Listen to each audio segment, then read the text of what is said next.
Each year, Microsoft Research hosts hundreds of influential speakers from around the world, including leading scientists, renowned experts in technology, book authors, and leading academics, and makes videos of these lectures freely available.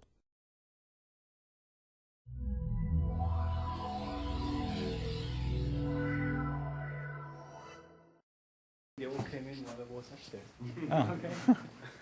All right. It's my pleasure that we have Stefan around, Stefan Hamle from Max Planck Institute Tübingen, and he's an expert on deconvolution. Like spent like how many, like last 2 years now, 3 years? Yeah, something like that. So I don't know whether 3 years make me an expert, but yeah. Yeah.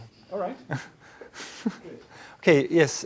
Thanks, Carsten, for the invitation. First of all, to present my research here. Let's see whether you get something from it. So I will talk today about some research that we did on blind and non-blind deconvolution, and especially we were currently focusing on space-variant versions of this. And so I will show you some the way how we do the space-variant aspect of the convolution model, and but I also first show you some of our some online algorithms that can do like solve a multi-frame blind deconvolution problem.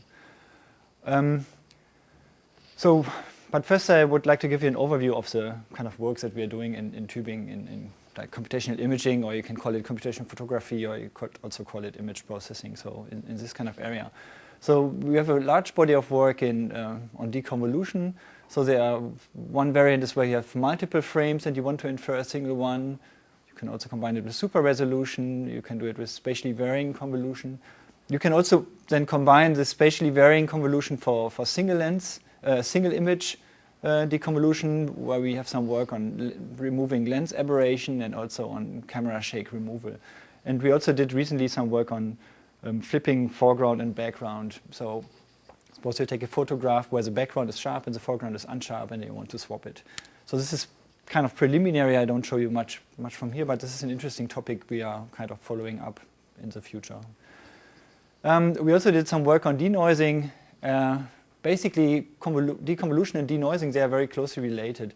In a way, denoising is a special case of the deconvolution problem, because you always assume like some noise model for your forward model. And so if you assume that the blur kernel is just the identity, then you have a denoising problem. But many aspects like the image bias or stuff, they can be also used on this side.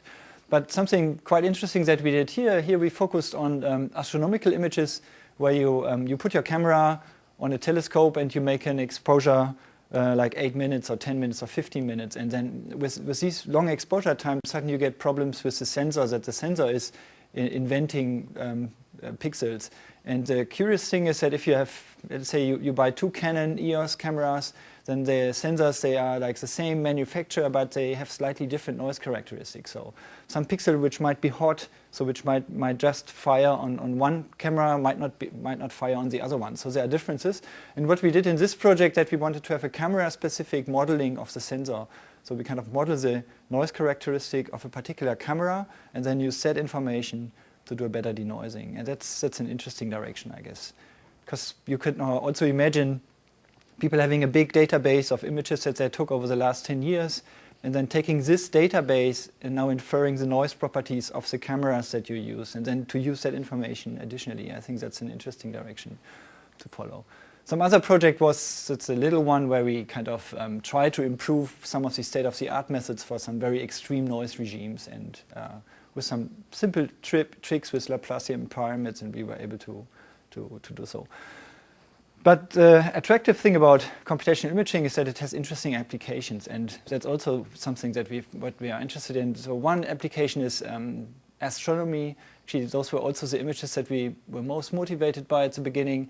So they're interesting imaging problems in astronomy. Basically, they have these large telescopes and generate like gigabytes of data every night, these telescopes, and they need to be processed somehow. And those are usually very sophisticated estimation problems. For example, you want to infer from some from large surveys, you want to infer certain constants of the universe, basically some certain cosmological constants that would help us understand the amount of dark matter or dark energy or these kind of things. And those are really interesting inference problems, which are also related. If you can do the computational imaging very well, then that also helps in these kind of problems. But computational imaging, I mean, it has lots of applications. Astronomy is only one. So you can, if you know how to do these tasks, the denoising and deconvolution stuff very well, you could also improve medical imaging techniques. Maybe that leads to shorter radiation times during MRI scans or these kind of things. So it's a very relevant topic in lots of other areas. But maybe, so let's start. So what is computational imaging? So maybe some of you know it already very well, how to define it. So this is my view on it. So usually we have a camera and we take a photo with it. So that is our measured image Y. But that's just the sensor reading, right? But before the sensor can read an image, there's something going on, that there's a true image that we actually want to have, and it goes through an optical system. So the optical system, for example, could be the lens that you put in front of your camera. So kind of it's transforming the image to something that you can measure with a sensor. And it's always necessary to have this optical system, so you cannot directly observe this true image. So you need somehow this optical processing system. But of course, these optical systems, they have like faults. They could have like lens aberrations. Or for example, if you're an astronomer and you have a telescope on the Earth, you will have the atmosphere. Then this atmospheric turbulence will be also part of this optical system, and you cannot get around it. You can only take pictures through the given optical system. And now the interesting question is, given a single measured image or a series of measured images, what can I infer about the true image that I'm actually after? Okay? And so there are different settings that we could consider. So the simplest one is, suppose you are taking a picture of a star. So you really know there's only a single star, so that should be a delta peak. You can calculate that there should be only a single pixel on your camera should be active. But you see a speckle pattern, so you can record some speckle image here, but you know at that location from other telescopes there should be only a single star. Then you have a setting where you could identify the optical system. So you're given Y and X, and you're able to, you can estimate this optical system. And this is called system identification. And like in engineering, there are it's a whole branch of engineering that's only dealing with system identification. So it's a very general problem. So it also appears when you had a modem in the old times, then basically when you were switching on the modem and the computer was communicating with the server, at the beginning they were doing some system identification tasks. So they were sending, the server was sending some signal, and your computer was kind of looking, so now I know it should be this bit string, but how did I receive it? And that's also a system identification task. So it's a very old problem, it's well studied, there's lots of literature to it. The other one is, now suppose we would know the optical system. So in the modem story, now you identified it from a known sequence. Now we want to transfer some other information over that we don't know yet on the receiver side. Then this is basically an inverse problem. So we are given some received signal, we are given the transfer system, and we want to infer the true image. Okay. And now the combination of those two. So if you only know your measurement and you don't know the optical system and you also don't know the true image, so this is the most challenging task. And this is like, I call it blind reconstruction, or sometimes it's called blind deconvolution, depending on the application. And that's the most challenging one. But often that's a very realistic setup, because often you don't have access to the optical system, and you also cannot have a ground truth image here to identify it. So like if you have a camera shake, for example, then your optical system is not only the lenses of your camera, but it's also the camera movement. And if you don't put sensors in your camera or something, then you cannot really measure this optical system. Then you really have to infer the image itself and also the optical system just from your observation. Okay, that's the most challenging one. But of course, right now I didn't tell you anything what this optical system is. Maybe from the letters, small letters and large letters, you can already infer that that these X and Y's, I usually consider them as vectors, so they are just one-dimensional images, for example, because then the optical system, if I assume that the optical system is linear, which is a very good approximation in physics, I can write the A is like a matrix, then I can write this measured image as a matrix vector multiplication, basically, okay? In a later slide, I will also show you, so this is just for convenience, I have considered only vector-valued images. I could also consider matrix-valued images, but then just this matrix becomes some complicated block structure, and it can be all done, but for doing the derivations and the mathematics, it's more convenient to consider only vector-valued ones. So this is a common assumption, that the optical system is linear, and that would mean that if I have a pixelated measurement, so if I have like a sensor in a camera, then then basically I'm assuming that I have these discrete measurements here, and I would like to have the discrete true image. But of course, this optical system is very expensive to store if I would represent it. So suppose I have a megapixel image, so that means I have 1 million pixels here, and I would assume that I would have 1 million pixels here to infer that my matrix A is 1 million by 1 million, and you don't want to store it, you don't want to do matrix vector multiplication. So you usually have other assumptions, and the common assumptions for optical system, which is very useful, is that this A is a convolution matrix, which basically means that each pixel in this image is a linear combination of some neighborhood in the true image. Okay, and with the usual convolution, it is that a pixel over here is a weighted average of pixels over here, and if I take a pixel over here, it's also a weighted combination of pixels over here, but the weights are the same. So basically, the linear combination, these weights A sub j, they are at every location in the image, they are the same. And that now makes this, so on the one hand, I don't need an n squared matrix at this anymore. I only need to store these filter coefficients, so that's much smaller. And also the matrix vector multiplication now can be done in n log n time with Fourier transform tricks. So that's a very useful assumption. Now let's look at some examples. So this is a multi-frame problem. So this is actually a real astronomical sequence that was taken with putting just a webcam to a telescope and pointing it to some double star. And the atmospheric turbulences, so the sprinkling of the star, which is like written in poetry, they write about these sprinkling stars, which is actually a problem for the astronomers. That is what you see here. So actually, you would like, whoops, that was the wrong button. Actually, you would like to see 2 delta peaks here, but instead you see these speckle patterns. And as you can see, let me stop it. For both stars, these patterns, they are almost the same. So the assumption of that this is basically a convolution of the true image, it holds very well in this situation.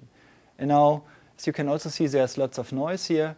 And the task here is now, from such a sequence, how can we get the true image behind? So how can we get this image where I only see these 2 delta peaks? Okay. Of course, it might be a simple problem in this case if you put a prior in and you say, I'm looking for delta peaks, so give me the best fitting delta peaks. But the method that I described in the following also works for Lena. Or if you put a big poster of Lena on the moon and you would take a video of it, then you could also apply the method and it would get the right information. So it's not assuming a delta peak. So let's see. What's the diameter of the delta? I mean, does it look like a disk? For stars? Yeah. I think for stars, I haven't done the calculation myself, but I think the stars are usually that far away that they should only affect 1 pixel of your camera. But I would have thought it was much smaller than that, like 0.05 of a pixel or something. Yeah, it's probably even smaller than a pixel. But I don't know the factor exactly. Yeah, but it should be a pixel only. Or smaller than a pixel. Yeah. Yeah. I mean, what are approaches? I mean, this is an old problem. The easiest one is that you put your telescope into space and get rid of the atmosphere, but it's kind of expensive. Another expensive approach is that you have adaptive optics, which basically it's changing the mirror of your telescope in real time by kind of making sure that you will see 2 stars. So that's another one. And we are more interested in software-based ones. So we say we want to keep the hardware simple, and we are looking at approaches where you try to correct it with software methods. And a fun one is the lucky imaging procedure. So that just takes all the frames that you have and it just discards most of them. So you keep maybe only 2% of the frames which look very peaky. You align them, average them, and that's a very good method. But of course, it's a bit wasteful. And in our approach, we want to do kind of a blind deconvolution on each frame and combine the information of all the frames. So here's a model of our sequence. So basically, we have these observations Y. And we assume that there's a true image X, which looks like this. So there are these 2 dots. And each of these images has been blurred with a different atmospheric blur. So the blur is changing through time. And we have different observations. And at the end, we have noise. Okay, so that's our model. So back to our optical system slide. So we have a true image. There's an optical system which changes over time. And we have several observations. And basically, this is already a sketch of the algorithm. So to understand it, I would like to note, so this convolution matrix, it's linear in its parameters A in the blur kernel. So in the 1D case, basically the convolution matrix has this blur kernel A in each of the rows, but a bit shifted. Okay, so this matrix can be parameterized by the A, and it's linear in it. And because it's linear in A, there exists also a matrix capital X, such that this recorded image A, which is actually the matrix vector multiplication of this A times X, can be also written as X times A. Okay? By the way, you can interrupt me at any time if you have questions with this. But what's a capital X? so the capital X is basically the image X put into each column and a bit shifted. So it's also something, it's actually quite simple, but it's just expressing the fact that a convolution A star X is linear from the perspective of the X, and it's linear from the perspective of the A. And so there's a matrix capital A and there's a matrix capital X. But if we have that, and now if we would assume like Gaussian noise on our system, and we assume positivity on the image, on the blur kernel, then we can derive some multiplicative update for this. And our algorithm just goes like this. So you initialize your image by your first observation, and then you get a new image. And first you do a system identification step where you're looking for the optical system which transfers your current estimate of X into your new observation. Okay? So your first observation is Z1. So in the first step, basically, you are trying to find an optical system which transfers this image into Z1. Okay? And once you've done that, you're trying to solve the inverse problem. So given now the new optical system, you're trying to improve your estimate of X with a multiplicative update. I show you a cartoon of this. So you get your first observation. So this is just your first estimate of X. You get a new observation. Then you're trying to find the filter F. OK, I changed the letter from A to F. That translates this X into this Y. OK, once you found this filter, you can improve your X. OK. And again, you get a new observation. You estimate a new filter, which is kind of translating your current estimate into this one, and you get an updated X. Okay. And basically, this can be also seen like an EM procedure when you write it down probabilistically. For each step with the Gaussian noise assumption, are you guaranteed to get the optimal solution, or? Okay, good question. So the thing is, when I find this filter, I'm basically solving this non-negatively square problem, which comes from this Gaussian likelihoods thing. I'm optimizing in F, so I'm looking for the F, which translates my previous X into my current observation.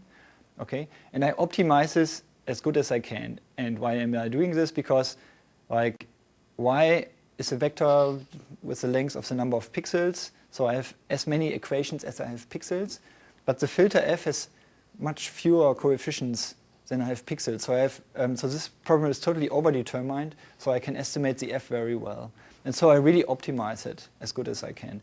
But for the multiplicative update of the X, I'm not doing that. So here I'm saying I now have one new observation, I have this new optical system, and I only do a single update step of the X. So I'm not optimizing now the X until it fits this, but I'm only doing it more in a stochastic gradient type of fashion.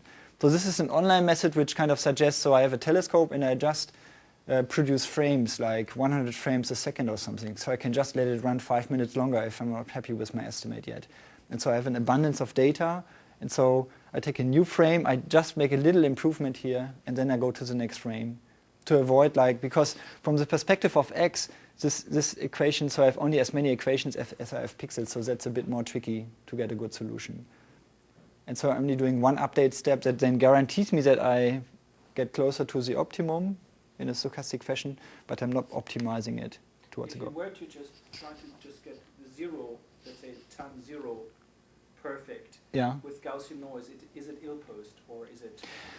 Yeah, it depends how you write it, but usually we write it in a way that let's consider a camera shake thing. Okay, so this is the image that you record, but actually when you shake your camera, you're covering a wider area. So the X, so the true image is larger than the one that you record at the end, and the same holds here. So if the blur kernel is kind of spreading the information here, then actually this image is larger than that one, okay? Because I'm only considering, so a pixel here must correspond to the blur kernel fit fully into this image here. So actually, in X, I have more variables than I have in Y. And that's why I'm only doing a single step update, okay? Yeah? Is the implicit assumption that xt is not actually the true image at time t, but rather your current estimate of one and the same fixed true image? Yes. Yeah, exactly. Yeah. So maybe that's misleading. So this is my current estimate at time after seeing t frames, right? But I'm assuming there's a single frame only. Okay. But actually, in a way, it leads naturally to a video. So if you would have a changing sequence, so the stars would fly around each other, then in a way the x would also track that. But it's not then actually the way we derive it, it's not really taking account for this. Yeah. But if the yt are all the same, The y not? Oh, okay, yeah. why does it ever change ft from its initial estimate? If the y's are all the same, then the x won't change at all. So then the x will be just your y. So this method only works if the different observations give you different views of the same object. So there must be different blurs at each point in time. Okay? So if I would give the algorithm only the first frame, but I give it 1,000 times, then it won't find the x. So it must have these different views of the same object. And there's the assumption that there's no translation between the yt. Oh, that's fine. The translation, if it's not too hard, then it can be captured by the point spread function. So if I move the kernel of the point spread function a little bit around, then I can take care of that. But of course, I can first register these frames as a first step and then use them. And then it makes it easier to estimate that one. Otherwise, this kernel needs to be really large if I want to accommodate larger offsets. Okay. So here's an example. So there are some other methods, like the lucky imaging gets on the first 40 frames this, and some interferometric method gets something like that. And this is how our thing develops. So already after 12 frames, we have like a nice double star. And so it converges very fast.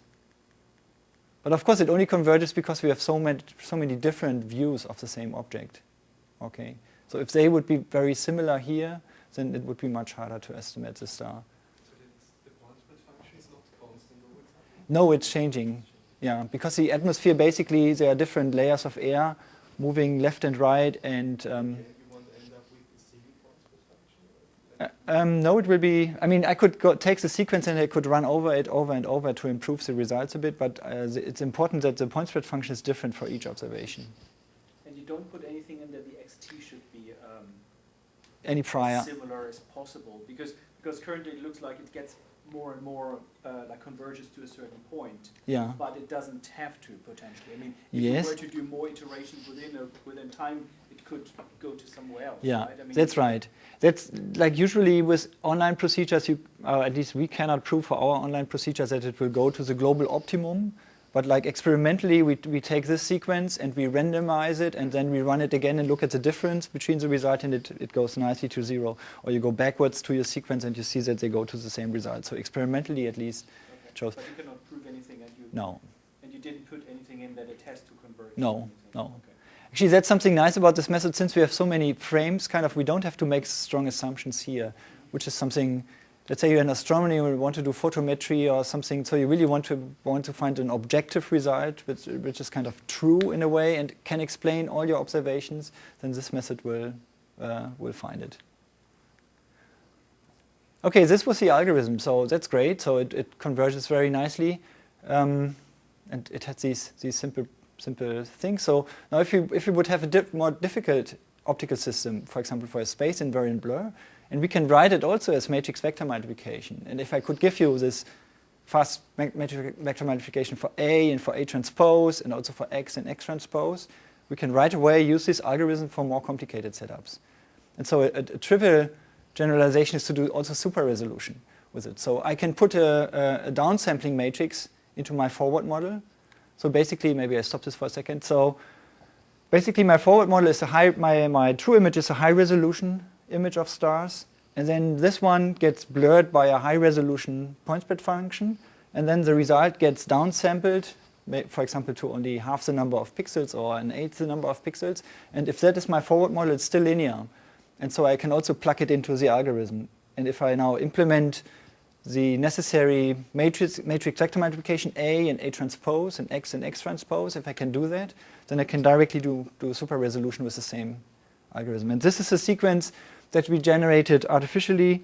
So this is it's not a real satellite, I think it's computer graphics satellite, but so here we had we generate some more or less realistic point spread functions, blur the true image, and also downsample it very strongly, and put some noise on it. And let me start the video again. And so if we run it through our algorithm, so this is our reconstruction that we get, and as you can see, it gets better and better. And once it's through those 200 frames, now it increases the resolution of this guy. Now it's putting a resampling matrix in between as well into the algorithm, and we get an even higher resolution image from these 200 low resolution frames, which are blurry and noisy. Okay, we even can do factor of 4, and it can go on. And now you really could see, like, this is really something that's in the computer graphics, and you really barely can see it here. But so if you take 200 frames which are really corrupted, but if they all originate from some true image, then you can reconstruct this.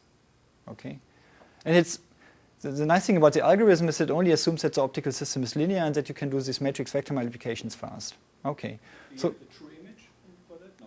Yeah, we have the true image. I mean, this is artificial data that we generated, so we know the ground truth. We know that there must be some antenna down here. Yeah, but of course this is nice, but so here's now a picture of the moon, surface of the moon. And as you can see, this is now not really a convolution. It's only locally a convolution, but the whole thing is wobbling around. So it's more like on a gummy surface. It's like, so we have different blurs at different locations, different. So the registration is kind of different. So this thing gets maybe pushed to that direction while this thing is pushed down. So it has different blur kernels at different locations. Now the question is, so we are lazy, we want to use our MATLAB code that we did for the online blind deconvolution, and we want to plug in a more powerful model. Okay. Now I show you in the following how to do this. So this was our setup. We had this assumption that we have an optical system here where we have a fast matrix vector multiplication, and we can do this for space-invariant blur. But now I want to show you how to do it with space-variant blur. Okay. I mean, that was also what the title of my talk is about. So what about space-invariant and space-variant blur? So as a good motivation, let's consider camera shake, and let's see whether camera shake is really a space-invariant blur. Okay, so let me explain what I mean by this. So this is now our little photo test. So now you have your camera, and does everybody know what a point spread function is? So yeah, so looks like everybody knows it. For those who don't know it, so this is a way to get the point spread function of your camera. So you put a point grid on your screen, you take your camera, and you take a picture, and then the different results that you get here, they basically are the point spread function of your camera in this case. Okay, and if I now take Sebastian is directly trying it, and if you now shake your camera, yeah, then you will get like little trajectories of these points. And then basically you have measured the point spread function of your camera combined with the camera shake. Okay? Now if you are an expert camera shaker, yeah, then you will do it like this. Then you really take your camera and you shake it inside the plane of the sensor. And you don't rotate, because if you do that, then you get a point spread function which is the same everywhere. So the blur kernel that you get is everywhere the same. Okay? But of course this is only for the experts. Mere mortal camera shakers, they will produce something like this. So here now, if you take your camera and you not shake it like this, but you rotate it somehow more complicated, you get different blur kernels at different locations. Okay. So for comparison, so this is an example of a space-invariant blur, of a space-invariant point spread function. This is an example of a space-variant point spread function. And so this thing corresponds to a 2D shift in the sensor plane. Okay, there's only 2D information, and it's already described by having this little 2D image, while this thing corresponds to a 6D camera trajectory. And these guys here, they are like projections of this trajectory into some 2D space. Okay, so it's much more complicated. And the usual convolution model doesn't hold. So if you now try deconvolution on an image which has been shaken like this, then you are looking for a single blur kernel which tries to repair everything at all locations, and that can't work.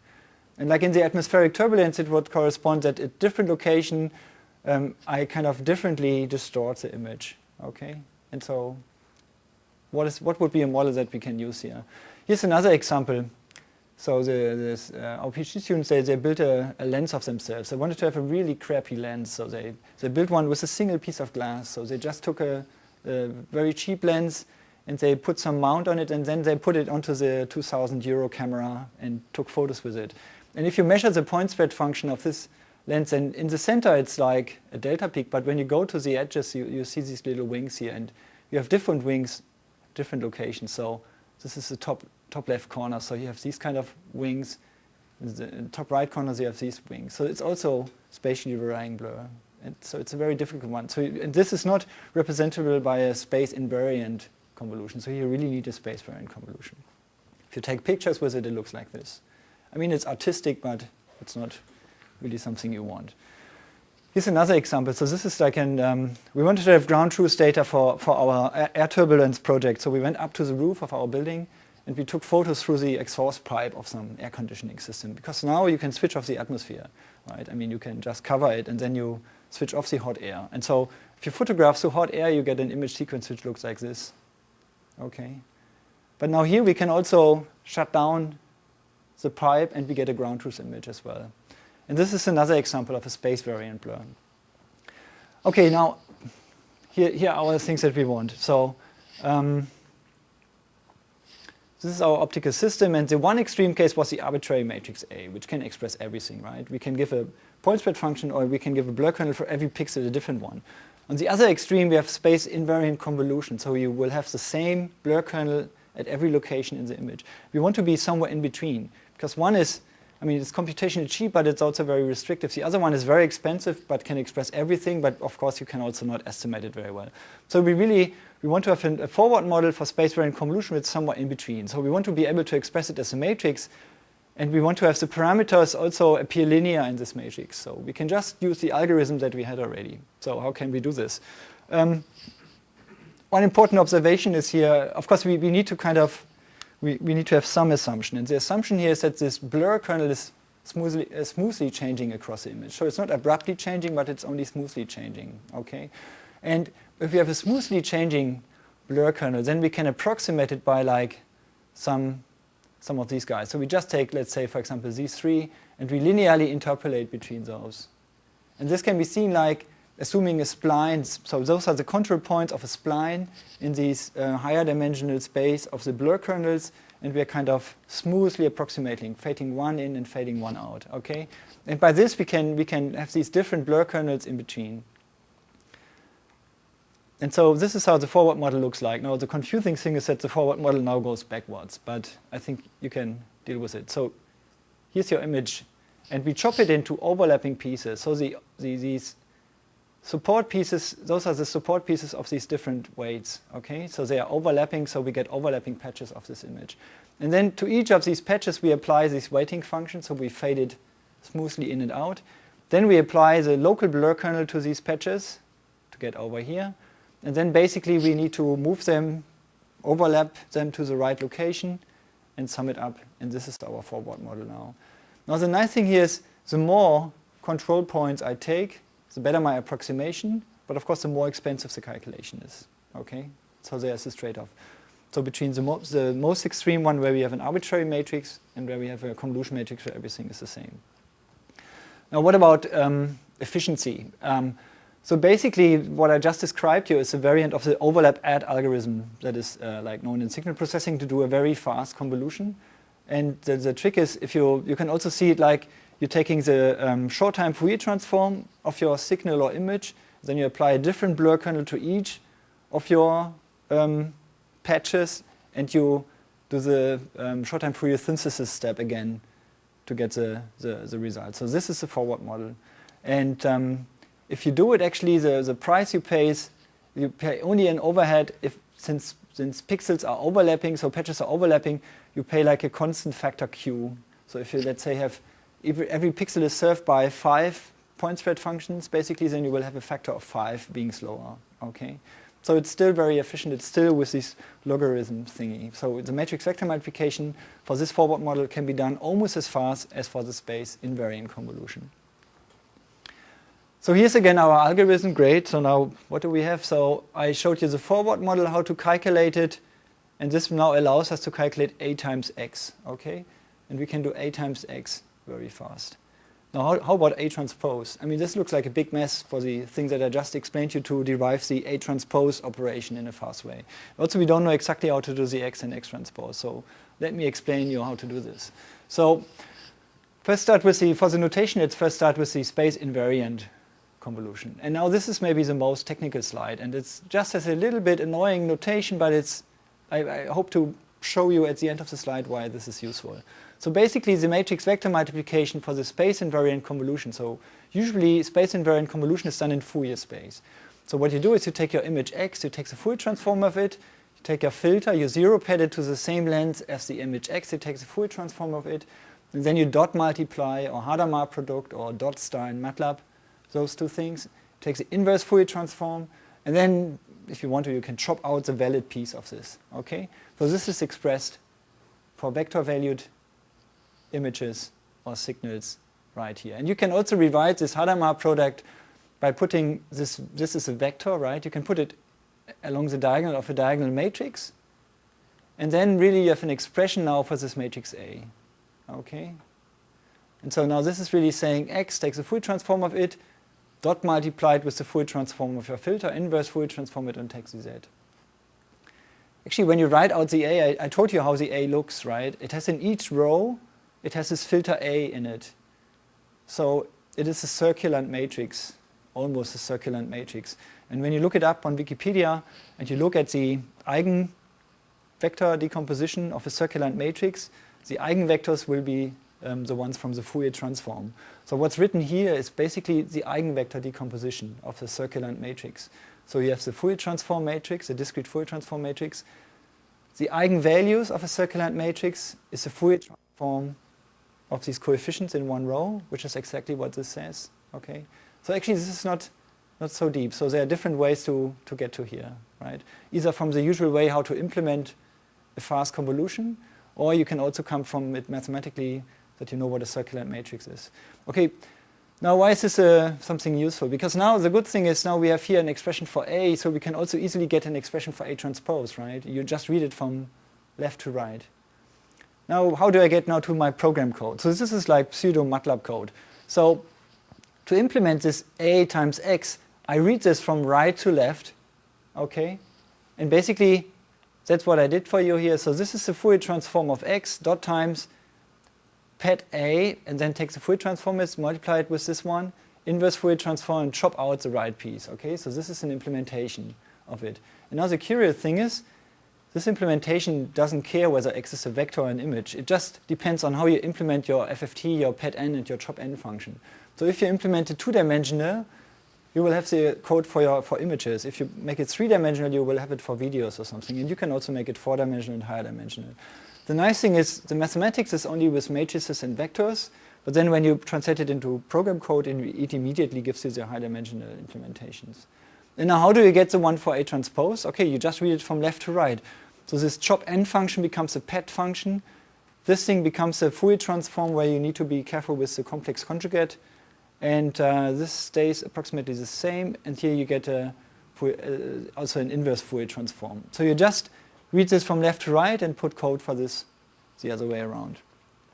Just as more explanation why you can do this now for any dimension. So this is the usual way. If X is a vector and A is a matrix, then a more complicated way to write is A times vectorized version of X. Of course, this is trivial. X is already a vector. But now what if X is an image? For example, like an operation like a Fourier transform, a 2D Fourier transform can be written like multiplying a DFT matrix from the left and from the right. Okay, that's exactly what I'm doing here. And then there's a little theorem which is trivial but messy to prove. This can be rewritten as the Kronecker product of A and B times the vectorized version of X. And this tells us now that even if I have two-dimensional images, I can always write it. So at least the Fourier transform, I can write it as a matrix vector multiplication of the vectorized version of it.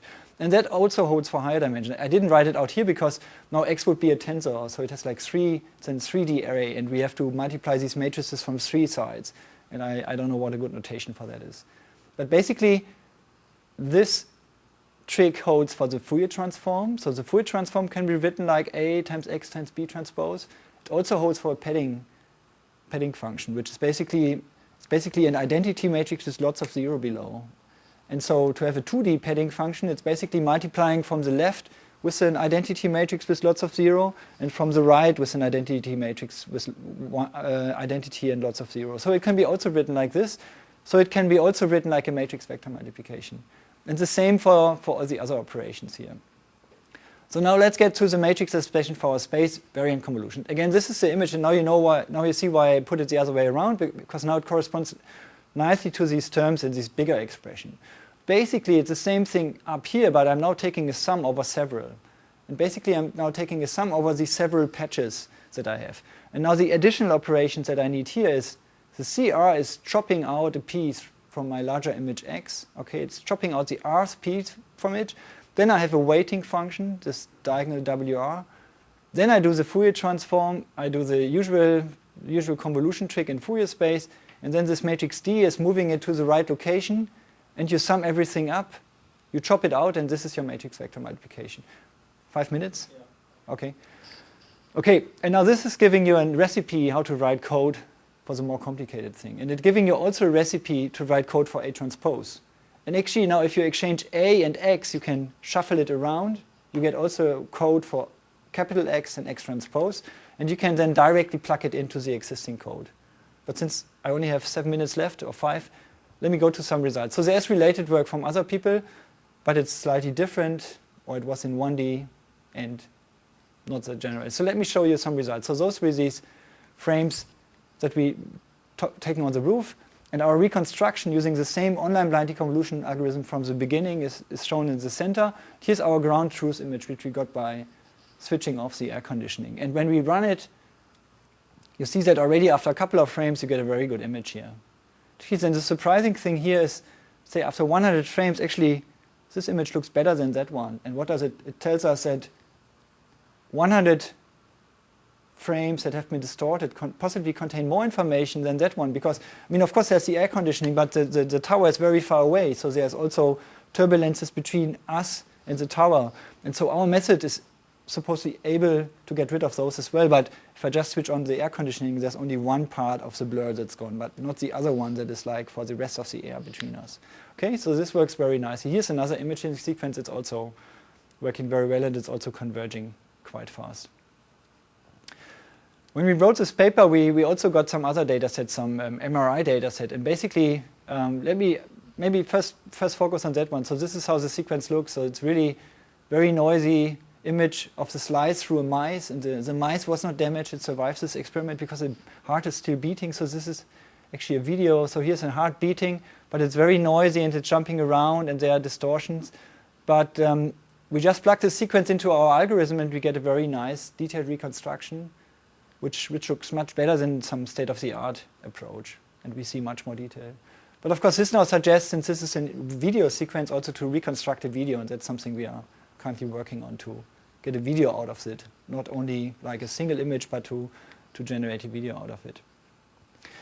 Now, of course, if you have a model for spatially varying blur, then and you run it on multiple frames, then the interesting question is, can you also now solve these super-duper magic tricks on single images? That's something that I want to present here. So this is this self-built lens, and we measured the point spread function basically with a robotic arm in the basement of our lab with an artificial star very far away, and then you can measure out what blur it will generate in different parts of the lens. And if you have measured this, then we can take such an image with these severe aberrations and we can get a better one. So this is what we get from it. So here you really get lots of image detail into the corners. Okay. And we also did it with expensive L lenses from Canon, and there you can also improve something in the corner. Of course, less because they're already quite good, but also the expensive one, when you go to the corners and you open the aperture very widely, you always will have optical distortions. And with this approach, you can do it. Currently, we're also trying to do it blindly, so you don't have to do the measurement of the point spread function, but you blindly try to correct this one. So here's another one. It's removing 6D camera shake. So this is an image from a paper from Yoshi et al. So I think they're from Microsoft in Seattle. And so this is an image with real camera shake, which can be seen from applying a usual space-invariant convolution method from Xu and Jia, which is also state-of-the-art. And it can only, it has to find a compromise. It has to find a blur kernel which is kind of good everywhere. But since the blur kernel is different at different locations, it can only approximately improve the image.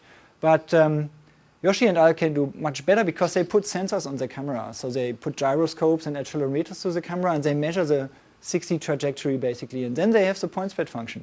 But we take their image, ignore the sensor data, and also get a reasonable result in a blind approach. Yeah. How can you apply your approach now with only single frame? Do you need to put an additional prior on the image? Basically, since we have this nice formulation where it's really a linear transformation and the parameters is linear, we just took the best state-of-the-art method for space-invariant convolution, which was at that stage Cho and Lee, and we plugged in our model and tweaked it a bit, and then it worked. But only a single input? For single image, yeah. But of course, for single image now you need image priors, so you need so in the multi-frame that I showed you, we don't put any image prior on it because we don't have to. It's over-constrained in a way. But in this case, you have to put it in the usual image statistics, like looking at the gradient images and doing some L1 mumbo-jumbo. So the usual things that the others do as well. Yeah. So one question with the 6D, I mean, I think there has been some work to actually model the rotation and translation of the camera. Doesn't that make a lot of sense? Like to have these 6 parameters explicitly as global and the other one? Yeah, so there's this work from Oliver Wojty and also from, there's some other one from Gupta. And we also compare against them. Actually, so this was, one version of this was at NIPS 2010. And there we really just took the method of Cho and Lee and plugged in our better model. But our model is more general. It's not perfect for camera shake, so it can do other blurs as well. And then the idea of Oliver Wojty, for example, they are really taking the sharp image, so the forward model is taking the sharp image, calculating homographies of this, and summing everything up. So that fits perfectly the camera shake. So that's a good idea. But it has a disadvantage that in this loop where you're trying to find the image alternatingly with the blur kernel, then for each new image estimate, you have to recalculate all these homographies, which is very expensive. And so this method is very slow. It takes hours to converge. And our method is much faster. It only takes like some minutes. But in a recent submission, ICCV 2011, we adapted our method. It's still not accepted yet, though. But so we adapted our method. So we kind of did a compromise between those methods. So we put constraints into the system that we can only model camera shakes. And the idea is basically we have these linear parameters that I showed you, the blur kernel locally, but we can put a basis for those where the basis is specialized on camera shake. And then this basis, all our blur kernels will be necessarily camera shake. Okay, and then it works much better even, and it's also faster. Okay. Anyway, so this is what we get.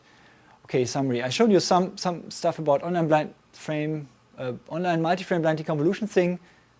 Okay, this is not such a surprising algorithm, but the way we wrote it up is, again, slightly different how other people in astronomy used it. And it is very nicely extendable now to more general things because it's using the linearity of the optical system and the efficient matrix vector multiplication. Then I showed you how to efficiently produce a forward model for space-variant convolution. And basically, it's based on overlap at and short space Fourier analysis and synthesis, where we kind of constrained ourselves that we can write it in the same way as the other one. And because of that, we can simply put it into existing algorithms and extend those. I showed you some results on some challenging applications. Yeah, in the future, one thing I mentioned was video in, video out thing. That's one thing. The other thing is, right now we have this assumption that the blur is smoothly changing. But now suppose I'm taking a picture and I shake my camera, but there's a foreground object and a background object. Then basically the blur is not smoothly changing anymore, but actually I would have to segment the image into foreground and background. Then the foreground will have a different smoothly varying blur than the background. But of course, now that's the interesting thing is, additionally to color for the segmentation, then we would also have a local blur and could look at capstrom and stuff like that. So that's something we are currently working on. So that's like an interesting extension of it. And basically, put it differently, this is like camera shake without assuming that the scene is flat. So now you allow a 3D thing. But it's much more challenging than the other one. Okay, that's it. Thanks a lot. Thanks to my collaborators. And thanks for your attention. Are there questions? Or we should have Yeah. Yeah, you mentioned the basis expansion for these to model better the camera shake approach. More generally, have you or other people more explicitly modeled the prior on the point spread function? Because it seems like people concentrate always on the natural image statistics, but right. If you look at them, they look quite distinct. They look quite special, right? These Yeah. point spread functions. So Yeah. what's your take? So one thing on our first approach that we submitted to NIPS, where we didn't have this camera shake thing, we had prior on the point spread function that neighboring patches should have similar point spread functions. And that was necessary. Suppose you have an image where there's not so much texture in some regions, and in that region it's much harder to infer the right blur kernel. But if your neighboring patches are quite sure about what they think the blur kernel is, you can infer it from the side. So in a way, we had a prior there. Of course, the way like Oliver White is doing, he has a very strong prior on the point spread function because it's constrained to camera shakes, and that will end up to be a trajectory. And that's actually also in our work from ICCV. We are really restricting ourselves to blur kernels which are camera shakes. And then you really have the 6D trajectory implicitly. But practically, usually, what people are considering is not 6D, but only 3D. So they're only considering like little movements and maybe rotation. And that's often already enough to get rid of most of the realistic blurs.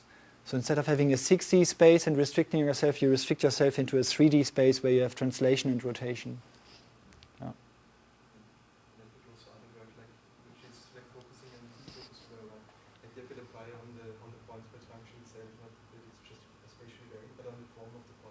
Yes. So do you also have like some kind of a prior on the form of the point spread function when considering motion blur?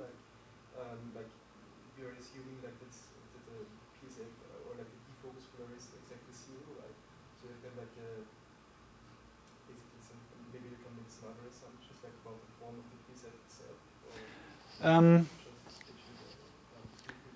I think for the camera shake, we can only say it's some trajectory, right?